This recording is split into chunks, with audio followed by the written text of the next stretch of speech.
I audible enough? Okay, thank you. You know, sometimes I have this phobia of, whenever I stand in front of people, I have this phobia of thinking my zip is open. And every time I have to make sure everything is fine. Yes, sometimes we are also used to this standing on protocols. First of all, thank you, Ms. Maggie, for inviting us all the way from Oranjemund to be part of this speaker. But also, thank you to the Director of Proceedings. And I also want to keep my job. If there is any honorables available here, please. Honorable councillors or ministers, whoever, students, please, thank you very much.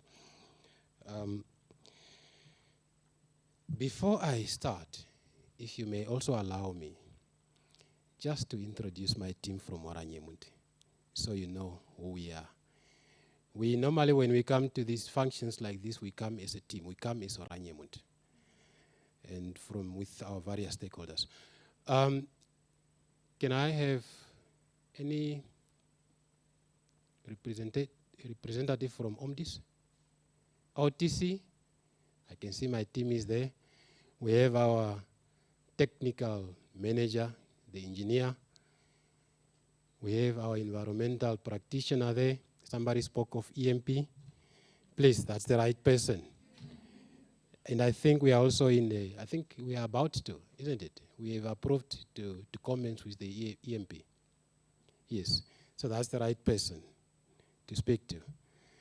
And from our tourism sector, OMDIS, please consult us when it comes to that app. So you can start from there. But also, Oranjemund is open for business. We invite all of you. Please come and do some investment there. We are ready with our infrastructure development currently, which we are financing to the tune of plus minus 100 million, using our own internal reserves. So we are busy trying to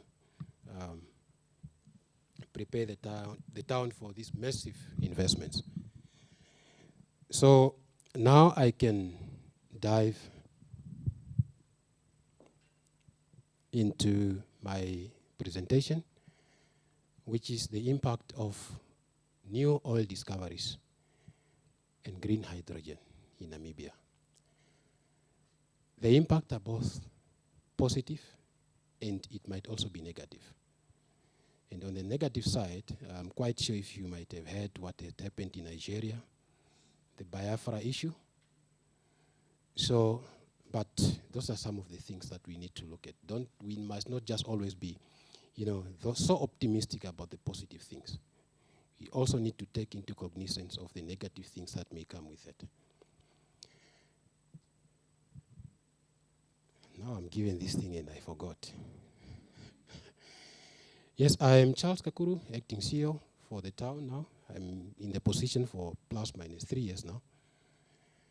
And before we look into that, we all know that the sector, the new future industry, is going to be one of the biggest industries in Namibia after mining, fishing, tourism, and agriculture. And I think that is going to be in billions and billions of dollars, maybe 3 or 4 times and so forth. And it will be one of the strategic industries, predominantly, and pivotal in influencing our policy decisions, both political and economical. So there are 3 sectors, or the industry is divided into 3 categories, which is the upstream, and then we have got your downstream, your midstream as well as your downstream. So when it comes to the upstream, we are, is there a pointer? There's no pointer. It's fine, let's navigate it through. The first stage, which is currently ongoing, is we have got the upstream, which is currently now happening from operations which are taking place from Lodrets, as well as Oranjemund. For Total Energy, they are operating from Lüderitz. For Shell, they are operating currently from Oranjemund. That's where they are flying from. So, and if you look at our last, I think I read in terms of the FDIs, which came in like a couple of years, it is totaling in billions and billions of dollars.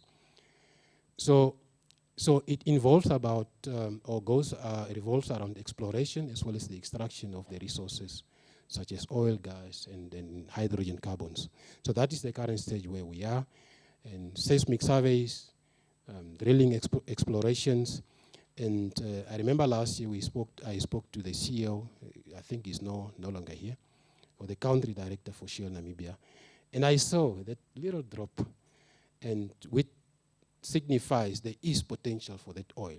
And that is the stage where they are currently involved in. Offshore drilling operations, we have had even recently last week.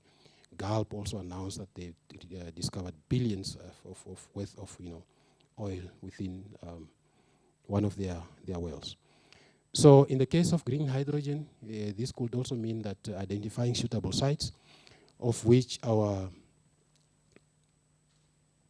respective stakeholders have already done. They've gone, Hyphen have already identified from Erongo as well as the Karas region in the Lüderitz area and in the Sperrgebied area there. So those sites have been identified.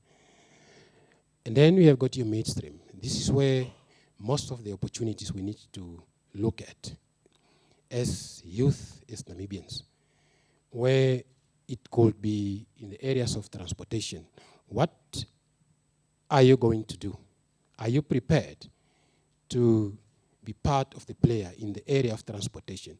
It does not only mean maybe the transportation of the fuel sector, but it could also mean maybe you have to transport staff of those respective companies also to the sites and so forth and so on. But mostly it revolves around maybe building pipelines or offshore facilities for transportation and processing of those extracted minerals.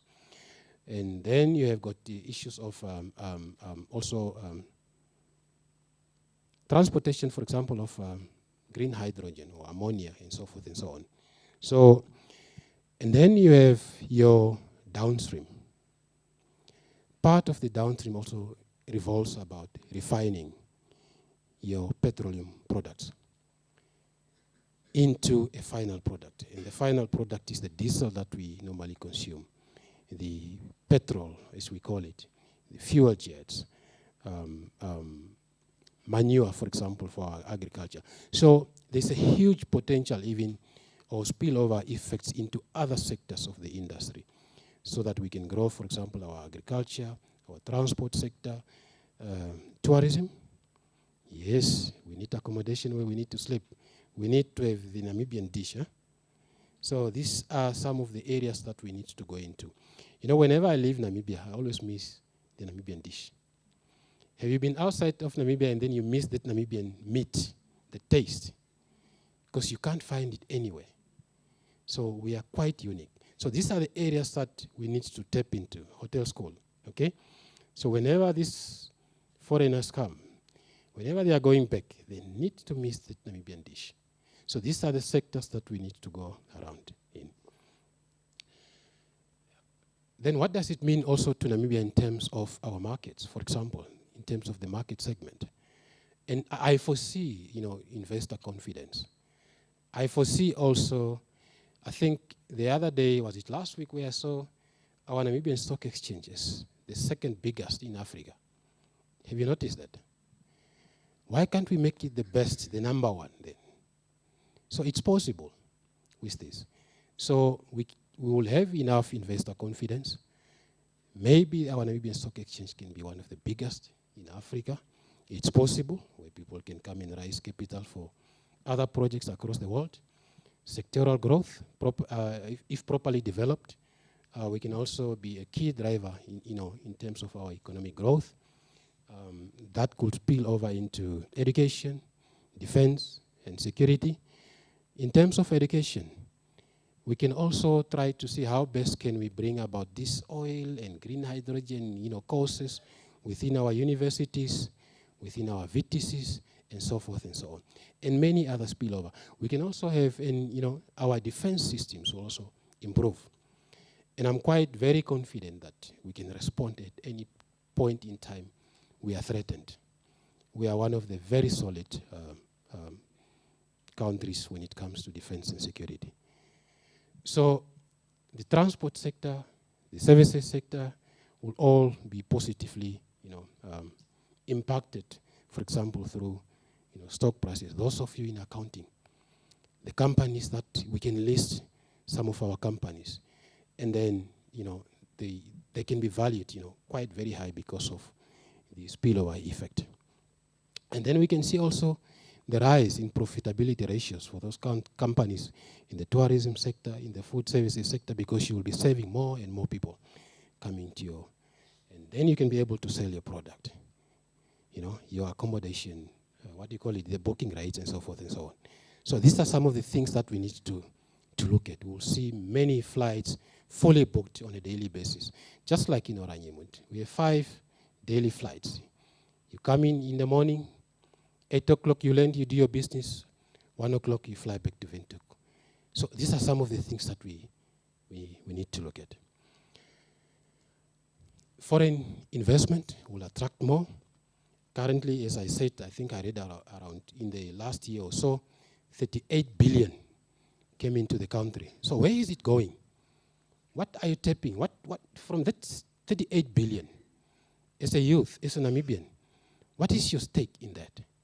So these are some of the things that we need to, and I remember the words of our late president, may his soul rest in peace. As youth, we need to come together, form consortiums or companies.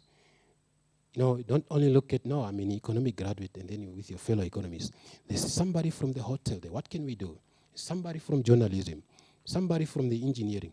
How can we bring our skills together and go into this market?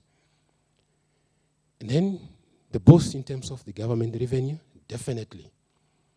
Maybe this time around, every Namibian will have a free electricity. It's a dream come true. It's possible. Or free water. The government can be able to subsidize things and make sure the quality of life of Namibians is improved. Okay? And that we, all Namibians, we are benefiting from the resource. Currency effect, definitely, but unfortunately we are a pegged currency, a currency regime in terms of our arrangements with the South African Reserve Bank. But I think it can have that spillover in terms of maybe strengthening our currency, which is good and bad, but these are some of the things that we can be able to look at. Regulatory environment, my sister mentioned in terms of sustainability, environmental management plan. And I mentioned the issue in terms of, are we ready with our policies that regulates the oil and gas and green hydrogen? So these are some of the areas that we need to tap into. We don't want the issue of the Biafra, the Nigerian, spillover, the whole forest flooded with oil. So these are some of the areas that we need to quickly tap into. You can become, what do they call them? Environmental lawyers. Where are you to protect the Namibians, the Namibian environment and so forth? So these are some of the areas that we can actually be able to dive into. And there's opportunity for that. Environmental graduates, be ready to have your environmental consulting companies and so forth and so on. Global market dynamics, yes, we can be one of the biggest players in terms of the global stock prices, both internally as well as externally and so forth and so on. And in the event of also to have a say in the geopolitical events affecting the supply and demand. We can also be able to tap into, have you seen the shift in terms of the supply chain globally? Countries are saying, no, look, we can't only be dependent on China. Let's pause and have our own manufacturing hubs within our very own countries. So how do we tap into that? Because during COVID, remember, the global supply chain was affected. You have to wait for China to give you a socks or a toothpick. So what are the opportunities that we can be able to tap within that? So Those are some of the global market dynamics that we can be able to tap into and ensure we have our very own stuff within the country. Petrochemicals, essential raw materials. What can we be able to have so that we can, as inputs into the production, refining of the oil, green hydrogen and gas within the country, fuel, and electricity generation. We will become one of the dependent, self-sufficient in terms of the electricity generations. This is true, for example, green hydrogen. You need wind energy. Are we ready for wind energy? Are we ready for solar? So that we can supply the industries within the green energy aspect. So at Oranjemund, we are almost there, where we will have a plus minus 200 megawatt wind park, the first of its kind, if cabinet approves. So we will be one of the key players that can be able to produce and generate electricity. If we produce 125 megawatt, we can supply the whole of city of Windhoek and still have enough remaining. Okay? So, and then as Namibians, we also have got this issue of central planning. But how do we also keep regional migration? If we can plan it carefully, the byproduct that comes from oil, gas, green hydrogen, we can be able to say, look, each region will have a specific sector that it needs to concentrate on so that we can also avoid internal migration. What is, for example, Katima Mulilo strategic for? It's a gateway to the internal inland southern African countries. Botswana, Zambia, you mentioned it. And they are dependent on our port.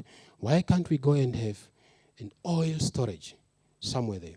Are we ready in terms of other sectors like rail or transportations?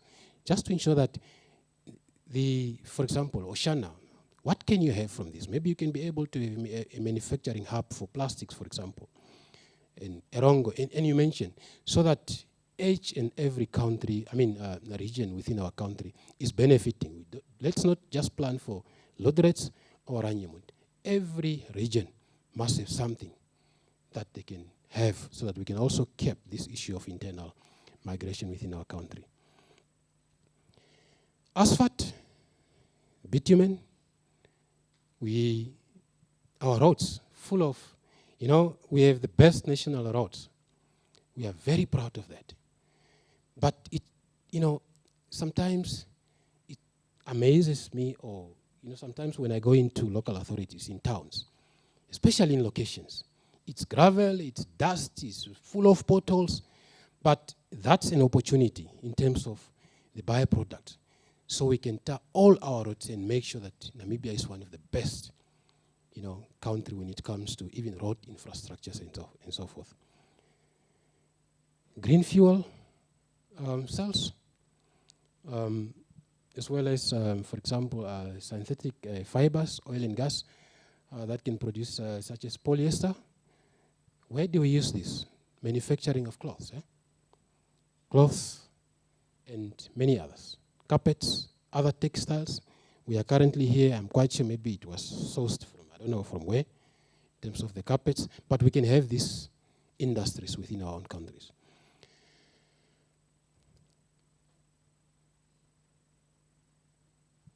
In terms of the SWOT analysis, one of the strengths that we can be able to look at is that now we can be able to have our own gas. And we can now be able to say, even if we go into war, we cannot lose that war because we have our own. We can be mobile. Any country that loses war, mostly, they don't have fuel. If you want to win a war, that means you need to have your enough supply of fuel. Revenue generation, of course, job creation. I have mentioned it, many sectors. Don't think, no, I don't have a skill in this oil and gas thing. You have the skill. Each and every one of us here has the skill to supply to that sector. I've mentioned energy security and so forth and so on. Then we've got our weaknesses, as I've mentioned earlier. Environmental concerns. Environmentalists. We don't have any laws and policies and regulations that is going to regulate this industry. So it's very easy for the investors to get away. They can spill over, they can do whatever that they want. How will you hold them accountable in terms of your environmental laws? So that is one of our weaknesses. Infrastructure development. Do we have enough, for example, road infrastructures? Our railways are in a dilapidated state. Our rail infrastructure, we need to be up in terms of those infrastructure. We can't have tankers and tankers on a daily basis on our roads. That's one of, it poses security to the lives of Namibians in these roads. So why can we not have other means in terms of, for example, ports, rail from here, for example, to Katima and then the Zambians, the Congolese, and Tanzania, and so forth, can be able to get it from there so that we stop them there. Okay? Technical challenges, especially in deep sea. Just in February, when I was in Cape Town, I met one of a classmate, and he's like, no, we are manufacturing most of the stuff from here in Cape Town, which is supporting your oil drilling. But why can't we bring them here and, support our manufacturing within the country? So we can be able to overcome all of these challenges if we collaborate with our international partners and so forth. And then we have got the opportunities, economic diversification, investment attraction, green energy leadership. We will be one of the best, or if not the first countries, to have enough green energy that needs to be supplied or exported outside of Namibia, into Europe, in Asia, the Americas, and then we can have enough foreign, reserves. Maybe in US dollar, or maybe we're going to sell in Namibian dollar. That's not my part to say. But it will be good. We have learned from Russia. If you want our product, buy in our own currency. Okay? Then we can be able even to keep sanctions. Because now we are at that stage. We need to be very careful. Volatility in terms of global markets, that can also have got an impact in terms of our revenue, an impact in terms of our security, geopolitical risks, competition from other energy sources.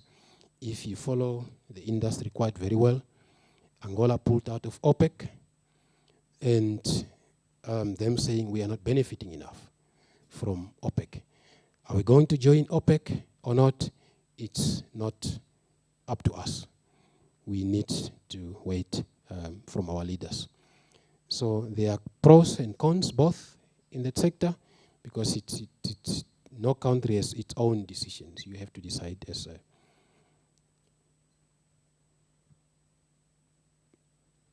a member of that institution. So with that, it brings me to the end. We didn't want to keep you for too long, but I hope these are some of the things that we need to expect.